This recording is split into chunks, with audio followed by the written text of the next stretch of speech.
What's going on, everyone? Welcome to Cartoon Season. I'm Tyler, and this is where we talk about all things animation. They have all different color eyes. Anyway, we talk about animation, that's cartoons and anime, whether it be movies or shows. We get into it all. Today is a classic, DreamWorks classic. We got Madagascar, the first film. And we're going to talk about some stuff in that. Specifically, I want to talk about the kind of duality of Marty and Alex. I want to talk about how Madagascar affects Marty, and then how it affects Alex, because it is very differently. And then I do want to touch on the penguin subplot, which I think is funny. I think it's a funny little thing here that these characters, not main characters, but there's a lot of focus on them. But yeah, that's pretty much that.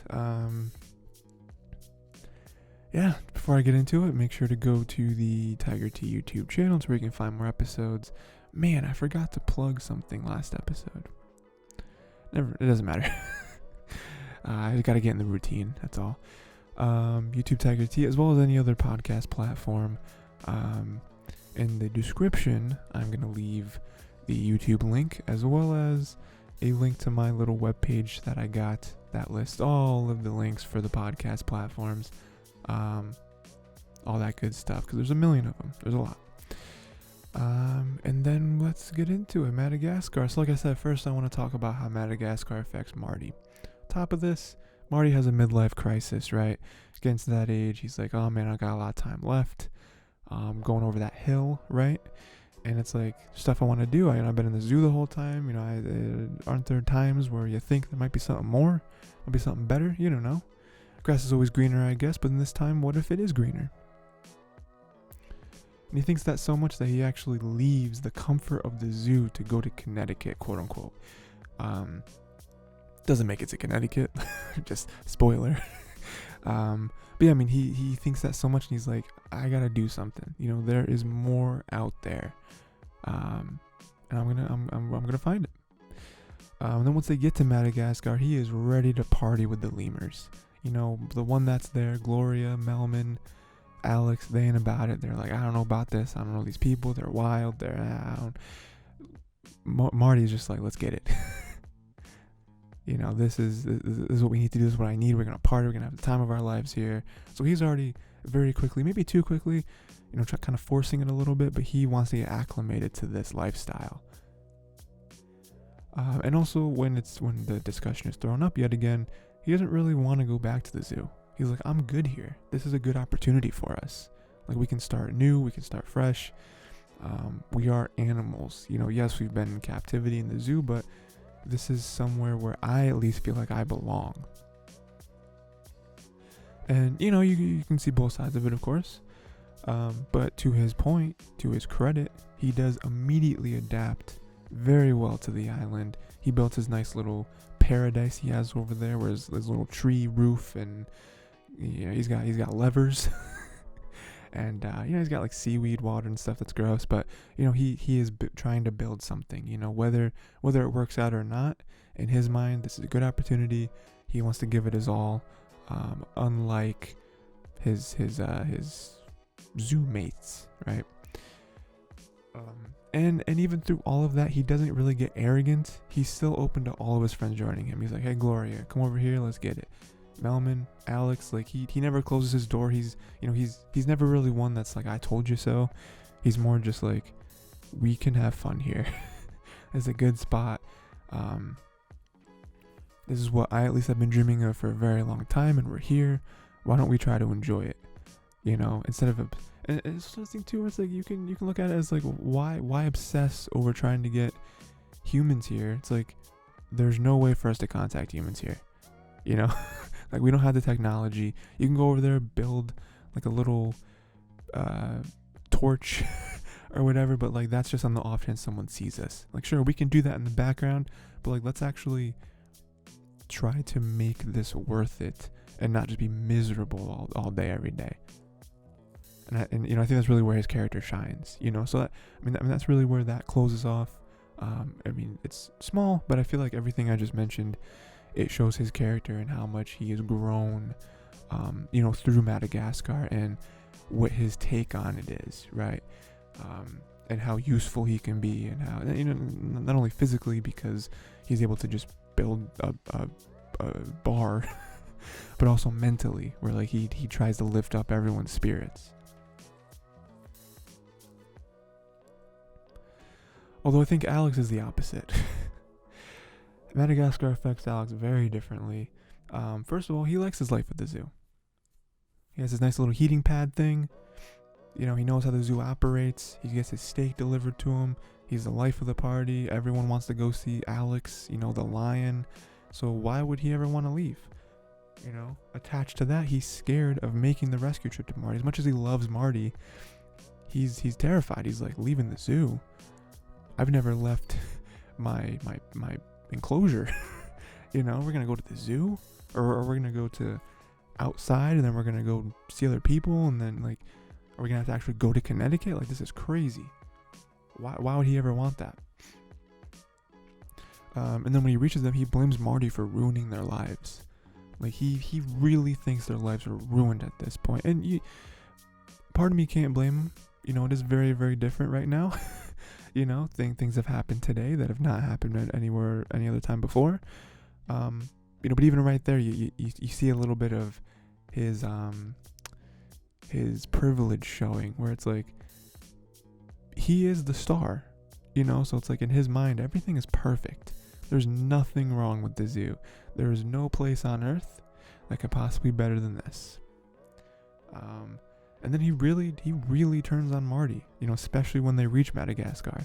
He gets to the point where he is mad at him, and he wants to like fight him, and he wants to get his revenge for, now we're stranded somewhere else with none of the amenities. We don't even get those small little bottles of shampoo. You know what I mean? But again, this just shows how differently this affects him. Where he's like, life is over. Whereas Marty's like, life has just begun. One good thing though is he is able to scare the Fusa.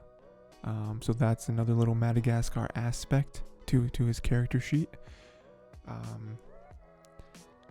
But aside from that, nothing really comes of that initially, because he goes back to being miserable. He helps dig a grave for Melman, who's apparently dying.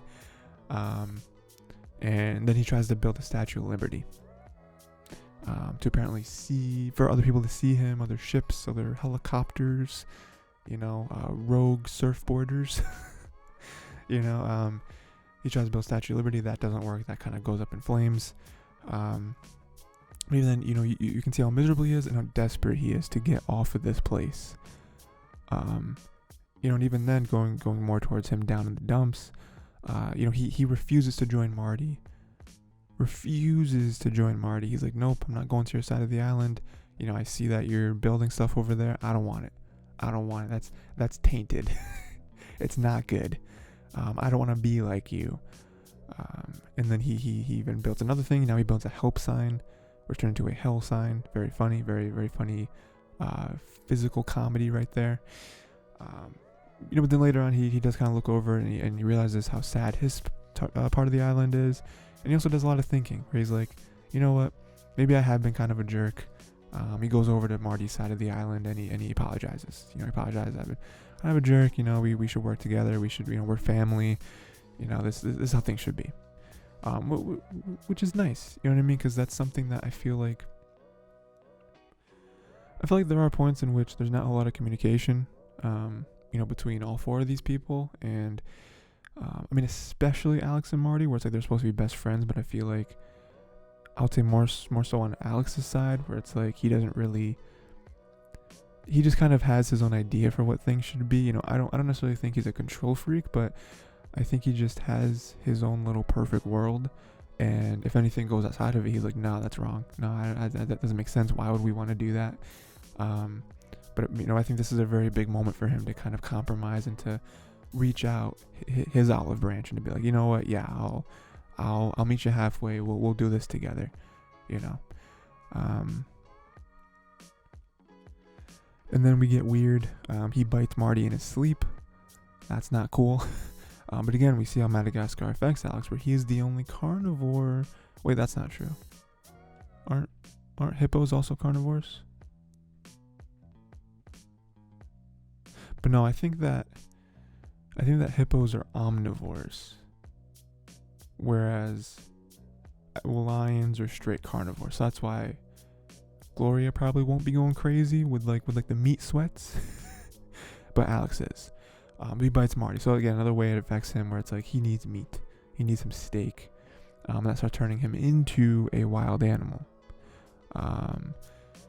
Which another funny bit here where he acts like he was counting his stripes, because a nice callback to is Marty black with white stripes or white with black stripes?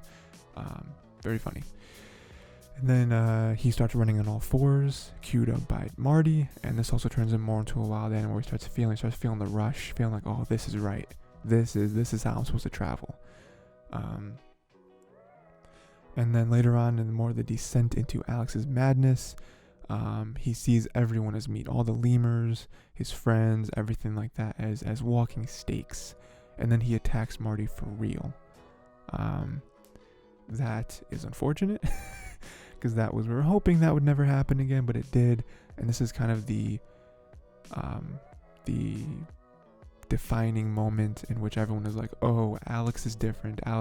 Maybe Alex does belong over there on the Fusa side of the island, because he is a carnivore, and at the end of the day, if he doesn't get meat, he's gonna turn on all of us. And there's proof right there, right in front of us, and even after he's called out on it, he's still crazy with the meat eyes. he still tries to attack everyone, run after Marty and everything. We're lucky that Maurice is really good with the coconuts. Hits him over the head with one, but even that, again, this is his descent into it's been a roller coaster for Alex, because he was very down in the dumps for a while, very alone, and he eventually compromised. So we start getting a little bit of uptick there, a little up, and then he's back down, where he needs this thing, and it drives a wedge between him and his friends, and now he's alone again. Very, very sad time for Alex. And then he decides to recluse himself near the Fusa, where he belongs, apparently. Again, very, very dark days for him, because at the very least, before, he had the opportunity to make the compromise and be like, okay, I'm gonna make up with Marty, draw my friends again, and at least we'll be together. With this, it's like he's a danger to them. It's one thing for Alex to choose to separate himself from everyone because of his own ideals. It's another to have everyone push him away because they're scared of him, honestly. And then we get a nice moment where, again, they are best friends. So Marty is able to talk him out of his depression. And we have a nice little action scene here, and Alex is able to save him. And that is kind of the defining moment. But the opposite, where everyone accepts Alex, and Alex is able to show them that he does have some control over this, and they don't have to be scared of him. He is still their friend. He is still here for them. And at the very end, we have a nice little ending here, where to accommodate the whole meat thing, Alex is fed sushi, and he likes sushi. He likes it a lot. That way we don't have to run around, doing meat, because apparently fish are not sentient in this universe. Fish do not matter. We cannot kill our friends. We cannot kill other humans. But hey, fish, they're brain dead. Kill fish all day. Doesn't matter. But yeah, again, so that, Alex's journey is a little longer and more complex than Marty's, but, I do like the little roller coaster, like I mentioned before, of him going up and down, with all of his own issues. I just realized that Madagascar really unlocked a lot more from Alex than Marty. Marty was just like, hey, go with the flow. This is dope. Where Alex was like, there's a lot of things about himself that he had to discover. Stuff that he never knew existed. Some bad, but some good, And then, like I said, I do want to end this out with the penguin subplot, because I think that's very interesting. I think that it's not main characters, but we go back to them quite a few times, and I feel like it's a joy whenever we go back to them. So first off, they are like the military. We got Private over there, and the way Skipper, right? That's his name. Skipper, Kowalski, what's his name, like Rango or something? What's his name? what's the other one's name?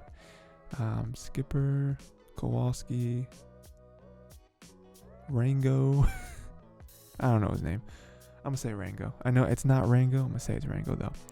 But they're like the military, the way they kind of form and the way they have like their procedures and everything like that. When they're at the zoo, they have dug an underground tunnel with plastic spoons, which is very funny. They're trying to do it to escape, you know, which is kind of a nice little, flip of the coin from Marty, where it's like Marty trying to escape, but not because he hates the zoo or because he's trying to the reason he's trying to leave is different. He's trying to leave because he feels there's something more out there for him. He's got a midlife crisis. These guys are leaving because they're like, we're in prison. we're locked up here. We're not supposed to be here. It's not natural, right? Isn't that what Skipper says? And then after they do quote unquote escape, they pop up right near Marty. They've made no progress. They ask Marty what continent they're in. He's like, he said Manhattan. I think he said Manhattan, right? Or was it Brooklyn? I don't know. I think he said Manhattan. And they're like, we're still in the zoo. You didn't even make it out of these walls. And they reveal that they are going to Antarctica, right? Because that's where penguins belong. Everyone knows that. Crazy journey though. Were they expecting to dig their way to Antarctica? Or were they trying to dig their way out of the zoo? Because I don't think digging to Antarctica, I don't think they're going to make it. And then they get caught at Grand Central Station. Again, a nice little flash to them because we're caught up in the Marty situation and they get captured by like the SWAT team and stuff. And it cuts to them and they're like, oh, they were there too. And then they are able to break free off of the ship and they take over the ship. Again, it's weird, like military, almost like military mixed with like spy agent kind of stuff. Because they just take out humans. They don't kill them, I don't believe, but they do take them out. And they literally just take over the ship and they turn it around. They're going towards Antarctica now. And they get to Antarctica. This is a great, a great scene that lasts less than 10 seconds. Where it cuts to them in Antarctica. And it's just like a crazy blizzard. It's like a whiteout. You can't see anything. They're here. And they're just like, well, this sucks. And that's the scene. And then it cuts. There's nothing else. We don't see. So it's just really funny because they finally get to their destination. And they're like, oh, this was wrong. This was calculations. No, this was not where penguins belong, Which is funny because, like, in real life, penguins do, like, they exist in other places other than Antarctica. Other probably more favorable places. Which is nice that they finally get there. Like, the penguins go from New York to Antarctica. They make it there. And they're just like, oh, no, we don't like it here. This is not good. And a nice thing here is, it all comes full circle where they're able to be the ones that come back and save the crew. Save Alex, Marty, Gloria, Melman. And, yeah, they're the ones, we're always hoping that humans were going to come back. We're wondering, probably when you're watching this, you're like, how are they going to get off Madagascar? Are humans just going to come upon them? Are they finally going to come back and realize, because I forget who was mentioning it, maybe Gloria, but someone was like, oh yeah, well, they'll notice we're gone. Like, they'll realize there's 4 crates that are not on the ship that were on the ship. You don't just lose 4 zoo animals. It's not like pennies in your pocket where you lose a couple, you don't notice. And it wraps up with them, we're gonna take the crew back. You know what? We'll go back to New York. We'll go back to the safety of our zoo, but we might make a few stops. Along the way. That's a little hint, a little bit of foreshadowing. Seeming there are 3 more movies. Wait, 3? There's 2. 2 more movies. Yeah. Right? 2 more movies? Yeah, 2 more. Yeah, seems there's 2 more movies. So yeah, we're gonna see a little bit here and there. Yeah, that's nice. That's how it wraps up their character and how like they are persistent in this world. I love that as well. And yeah, that is Madagascar. Like I said, the first film. There are 2 more. I'm sure I'll cover the other 2 at some point. But yeah, let me know what you thought of this film. Let me know what you thought about ever going to Madagascar, how it affected them.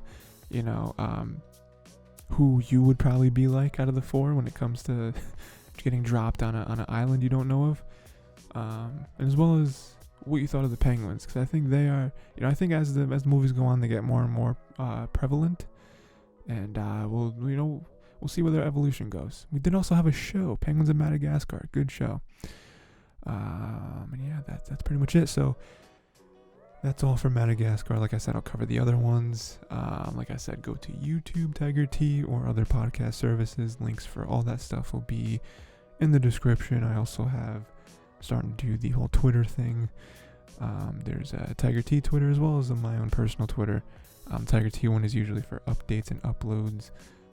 Personal one is just for any other random stuff that I throw on there. And it's also a good spot for if you don't watch on YouTube, which means you don't have a little comment section. Twitter's a good way for the regular podcast listeners to, share their feedback, share your guys' feedback, as well as let me know what other movies and shows and stuff you want to see me do. And that is it. That is everything.